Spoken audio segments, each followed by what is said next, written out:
میرے نبی کریم صلی اللہ علیہ وسلم با تشریف فرمانے میں ملکار دے اندر آئے. میرے کملی والے نے دیکھا کہ یہ امی عائشہ صدیقہ رضی اللہ تعالیٰ روٹیاں پکا رہی ہیں. میرے کملی والے آ کے پوچھ دے رہا کہ اے عائشہ کی ہو رہا ہے؟ میرے کملی والے نے مجھے پوچھا امی عائشہ صدیقہ رضی کر دی ہیں یا رسول اللہ خدا کا دیرہ امی میں روٹیاں پکا رہی ہیں. میرے کملی والے نے فرمایا عائشہ ایک پیڑا بندو بھی بنا کے دے میں روٹی لانا چاہنا ہوں. امی عائشہ صدیقہ نے پیڑا بنا کے دیتا. میرے کملی والے نے چپاتی بنائی بنا کے تندور جلا کے ٹر جانے رہے. اگلی نماز کا وقت ہو گیا. نماز پڑھ کے میرے کملی والے واپس آئے. میرے کملی والے نے پوچھا عائشہ روٹیاں پکیاں نے کہ نہیں پکیاں؟ امی عائشہ صدیقہ عرض کر دیا نے یا رسول اللہ میری روٹیاں تے ساریاں پک گئیاں نے.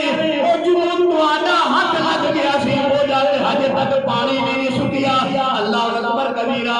میں شاعرانہ انداز سے کہنا چاہنا ہوں جب میرے کملی والے نے میری امی عائشہ صدیقہ کو پوچھا روٹی پکی ہے کہ نہیں پکی؟ امی عائشہ صدیقہ نے کہا دیا نے کچی رہ گئی روٹی تہاڈی پکیاں نے میریاں. فرما دیا نے کچی رہ گئی روٹی تہاڈی او پکیاں نے میریاں. دس نے میرے سونیا کی حکمتاں نے تیریاں. میرے کملی والے فرمان لگے نی سننی عائشہ میں سنا اے حکمتاں نے پاریاں.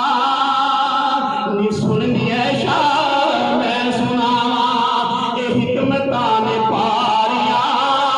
جسم میرا جسم لگ سی جسم میرا جسم لگ سی عدل کر سی کاریاں.